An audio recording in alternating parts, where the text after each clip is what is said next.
last night. Well, many likely remember that scene from the movie The Hangover, a feeling we all may have had after a night of one or two too many drinks, just maybe not that extreme. So how can we feel just as good on New Year's Day as we did on New Year's Eve, but without going to bed at 9:30 at night? Joining us is Dr. Stephen Reisman with the New York Cardiac Diagnostic Center. And Doctor, how do those who have decided that they're going to go out and drink maybe a little bit too much tonight, how do you combat a hangover? Is there any prep work? Can you train yourself to feel better in the morning? Sure. First of all, moderation is important. The amount of alcohol you drink does have an effect. Space out your drinks. Make sure you eat dinner before you start drinking. Drink a lot of water in between drinks. And try really to limit the amount you're drinking. You don't want to really lose control and get sick the next day. So really moderation, fluid and hydration, and food in your stomach. Let's say you've gotten home and you haven't really listened to all that, or not all of it. Maybe you have a little too much to drink beyond that.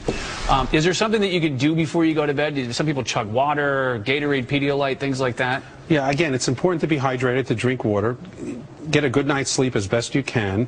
No medication really seems to be effective in doing this, and just sleep it off and don't drink any more alcohol. Stay away from alcohol. Just continue to hydrate yourself and don't do anything dangerous like driving or doing things with machinery that could be dangerous. Just wait till it goes away, basically. What is a hangover? Other than just alcohol, what is the process that makes you feel so terrible when you wake up the next morning? So the process of a hangover is alcohol or ethanol is converted to acetaldehyde, and it kind of hurts the oxidative process within the body and the enzymes.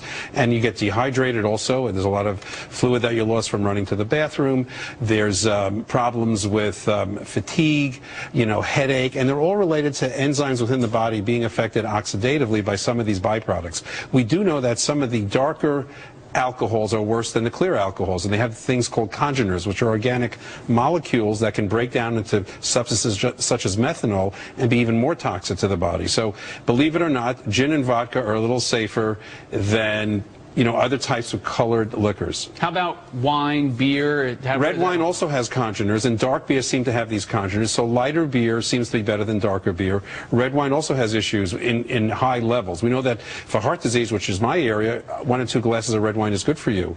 There's also something called holiday heart syndrome, where if you drink too much wine, you may end up, or too much liquor, you may end up getting atrial fibrillation, which is a very rapid heartbeat with palpitations. Something else to be aware of, and you need to go to the emergency room if you get something like that. Some people on the next day of a hangover feel like they maybe have to sweat things out, or maybe exercise to try to sweat and get rid of all the booze in your system. Do you recommend that? I recommend a lot of fluid, just plain water. Drink a lot of water. That'll help get your system rid of as much as possible. Rest, sleep, just things like that, just symptomatic relief. What's the longest hangover you've ever heard of? I don't know. I would say that I think generally within 24 hours it should resolve spontaneously. I would say if it goes beyond that, you really should seek medical attention. There could be other things wrong. And when you talk about the types of liquors to drink or not to drink, what is a safe pace? Is it 1 drink an hour? How does that work? 1 drink an hour, depending on how much alcohol is, what percentage of alcohol is in the drink, seems to be, an upper limit. Drink water between the alcohol, and try to eat food at the same time. And if you feel you're getting yourself losing control, one of the big dangers is definitely do not be driving when you're drinking. We're very concerned about that, and definitely have someone else drive you if you're drinking too much. Dr. Reisman, thanks so much for joining us. Happy New Year. Happy New Year to you as well. A happy, safe, sober New Year. Absolutely.